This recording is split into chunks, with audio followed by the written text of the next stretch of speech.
Assalamualaikum warahmatullahi wabarakatuh. Perkenalkan, nama saya Nadia Husna dengan NIM 20109100007. Di sini saya akan membahas materi tentang perubahan masyarakat Indonesia pada zaman praksara. Lanjut saja langsung, yaitu kehidupan masyarakat praksara. Yaitu ada 3, yaitu masa berburu dan mengumpulkan makanan, lalu ada masa bercocok tanam, dan masa perundakian.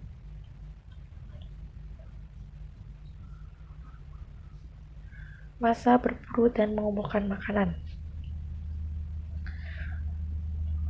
Masa berburu dan mengumpulkan makanan sangat masih bergantung pada alam sekitarnya.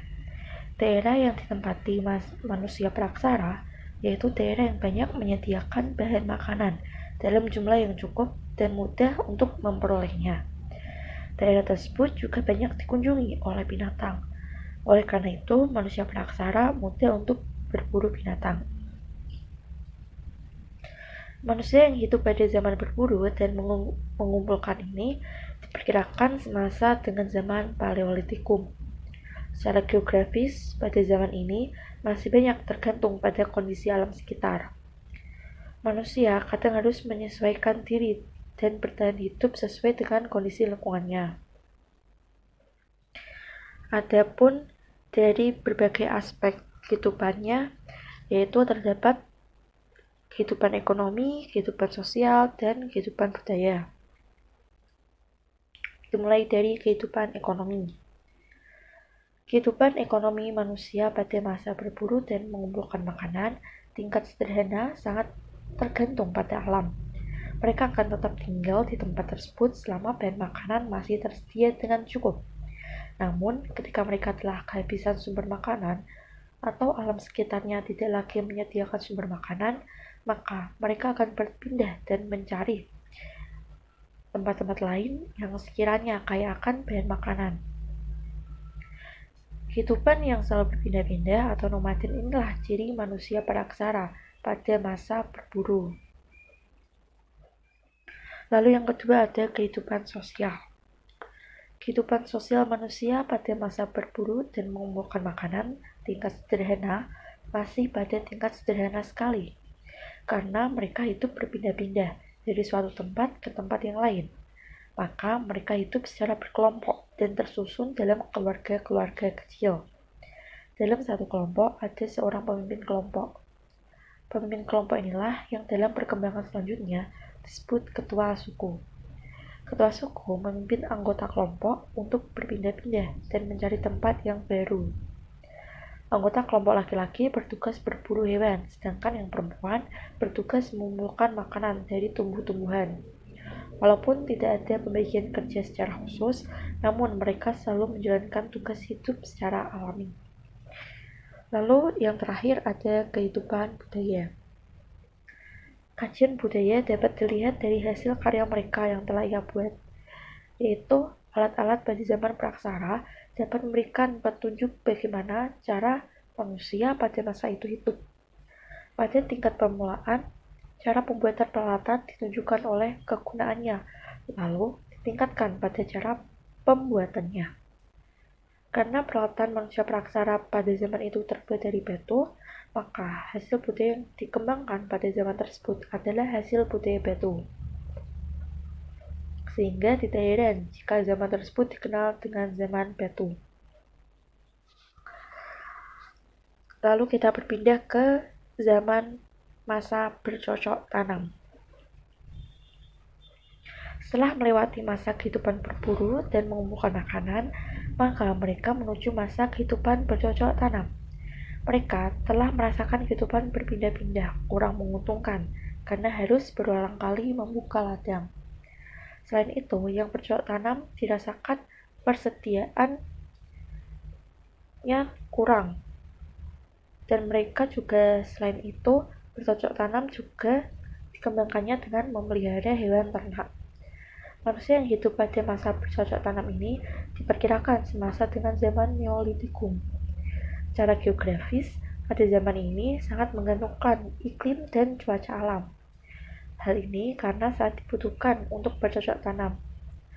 Hasil dari panen mereka juga sangat dipengaruhi dari kondisi tekstur tanah yang mereka gunakan.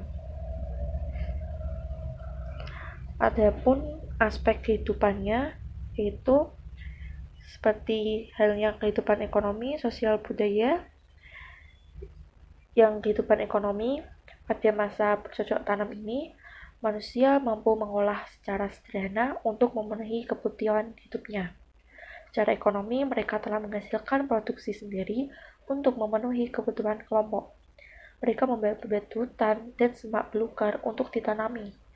Produksi yang mereka hasilkan antara lain dari jenis tanaman umbi-umbian, karena jenis tanaman ini mudah dikembangkan dan tidak memerlukan teknik pertanian yang begitu rumit.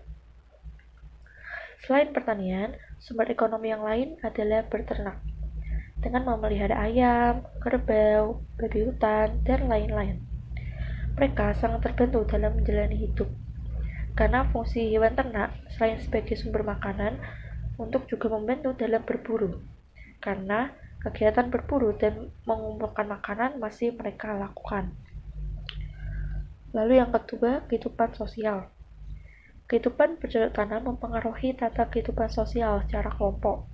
Dengan hidup bercocok tanam, memberi kesempatan pada manusia untuk menata hidup lebih teratur. Mereka hidup secara kelompok dan berbentuk masyarakat perkampungan kecil. Dalam sebuah kampung, terdiri dari beberapa keluarga, dan di dalam kampung dipimpin oleh satu ketua kampung atau ketua suku. Strata sosial dari ketua suku adalah paling tinggi, karena kriteria yang diambil berdasarkan orang yang paling tua atau orang yang paling berwibawa secara religius. Kebutuhan hidup secara bersama-sama dikelola untuk kepentingan bersama. Kegiatan yang memerlukan tenaga seperti membangun rumah, berburu, membuat perahu, membuat hutan untuk ladang pertanian diserahkan kepada kaum laki-laki. Sedangkan kegiatan mengumpulkan makanan, menabur benih di ladang, beternak, merawat rumah, dan keluarga yang masih kecil diserahkan pada kaum perempuan. Lalu yang terakhir, kehidupan budaya. Pada masa bercocok tanam, telah menghasilkan budaya yang mengarah pada usaha bercocok tanam yang syarat dengan kepercayaan atau religi. Bentuk alat-alatnya pun lebih halus dan sudah bergaya seni. Secara fungsi, alat-alat ini digunakan selain sebagai alat bercocok tanam, juga sebagai alat upacara keagamaan. Alat tersebut antara lain seperti kapal persegi, kapal lonjong, gerabah, alat pemukul kayu, dan perhiasan atau manik-manik.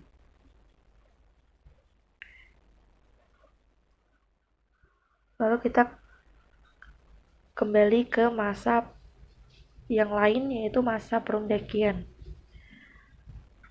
Ini yang terakhir, yaitu pada zaman kehidupan perundakian diperkirakan zaman dengan masa zaman perunggu. Pada zaman ini, peradaban manusia sudah mencapai tingkat yang tinggi.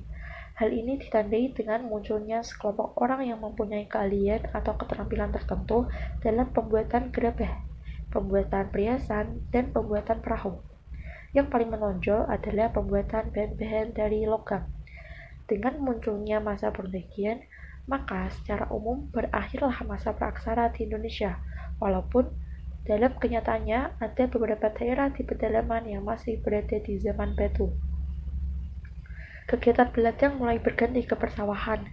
Kegiatan persawahan memungkinkan adanya pengaturan masa bercocok tanam, sehingga mereka tidak hanya tergantung pada kondisi iklim dan cuaca, namun sudah berpikir kapan saatnya yang cocok untuk bercocok tanam dan kapan saatnya yang cocok untuk berternak. Kondisi geografis inilah yang perlu dicermati agar mereka tidak gagal panen. Mereka bisa banyak belajar dari pengalaman alam. Dari alamlah mereka bisa mengetahui arah angin, berlayar ke antar pulau, mencari penghasilan dari laut, dan mengadakan perdagangan antar wilayah. Lalu dalam aspek kehidupannya yaitu kehidupan ekonomi, sosial, budaya. Dari kehidupan ekonomi, yaitu masyarakat pada masa perundakian telah mampu mengatur kehidupan ekonominya Mereka telah mampu berpikir bagaimana memenuhi kehidupan mereka di masa mendatang. Hasil panen pertanian disimpan untuk masa kering dan diperdagangkan ke daerah lain. Kegiatan peternakan juga berkembang dan jenis hewan ternaknya sudah mulai beragam. Masyarakat juga sudah mengembangkan kuda dan berbagai jenis unggas. Bahkan jenis hewan tertentu digunakan untuk membantu dalam bercocok tanam dan perdagangan. Kemampuan memproduksi, mengkonsumsi, dan mendistribusikan inilah yang menopang meningkatnya kesejahteraan hidupnya. Teknologi yang berkembang dengan pesatnya seiring dengan munculnya sekelompok masyarakat yang punya kemampuan pengecoran logam. Seiring dengan kemajuan tersebut, maka memungkinkan adanya perdagangan yang lebih luas jangkauannya. Walaupun masih bersifat barter, namun setidaknya hal ini menambah nilai ekonomis yang tinggi karena beragamnya barang-barang yang dibarterkan tersebut. Lalu ada kehidupan sosial. Pada masa perdagian, kehidupan masyarakat yang sudah menetap semakin mengalami perkembangan, dan hal inilah yang mendorong masyarakat untuk membentuk keteraturan hidup. Aturan hidup dapat terlaksana dengan baik karena adanya seorang pemimpin yang mereka pilih atas dasar musyawarah. Pemilihan pemimpin tentunya tidak dapat dipilih dengan sembarangan.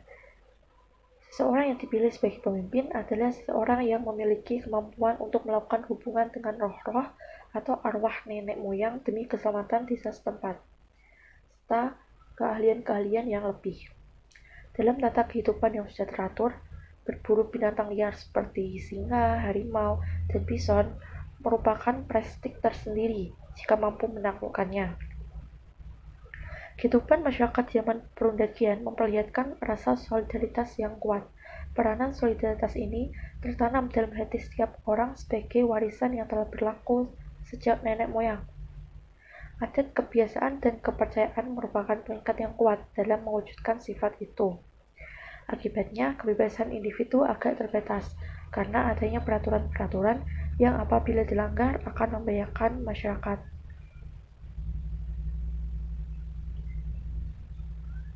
Lalu yang terakhir ada kehidupan budaya. Pada masa perundakian, seni ukir mengalami perkembangan yang pesat. Ukiran diterapkan pada benda-benda nekara perunggu. Seni hias pada benda-benda perunggu menggunakan pola-pola geometris sebagai pola hias utama. Hal ini terlihat dari temuan di Watuweti, yaitu di Flores, yang menggambarkan kapak perunggu. Perahu dan melukis unsur-unsur dalam kehidupan yang dianggap penting, pahatan-pahatan pada perunggu, dan batu untuk menggambarkan orang atau binatang yang menghasilkan bentuk yang bergaya dinamis dan memperlihatkan gerak. Teknologi pembuatan benda-benda logam, khususnya perunggu, kemudian mengalami perkembangan yang sangat pesat. Di samping membuat perkakas untuk keperluan sehari-hari, misalnya seperti kapak, corong, dan sebagainya, yaitu mulai dikembangkan pula pembuatan benda-benda yang memiliki nilai estetika dan ekonomis, misalnya nekara, boneka perunggu, gelang, cincin, bandung kalung, dan sebagainya. Benda-benda tersebut ternyata menjadi salah satu komoditi dalam hubungan perdagangan antara Indonesia dengan wilayah Asia Tenggara. Lalu ada peninggalan zaman praksara, yaitu bisa dilihat terdapat alat-alat peninggalan zaman praksara, yaitu seperti kapak genggam, menhir, kapak lonjong, dan lain sebagainya. Sekian pembahasan dari materi tersebut. Semoga bisa dipahami dengan baik. Terima kasih. Semoga bermanfaat. Wassalamualaikum warahmatullahi wabarakatuh.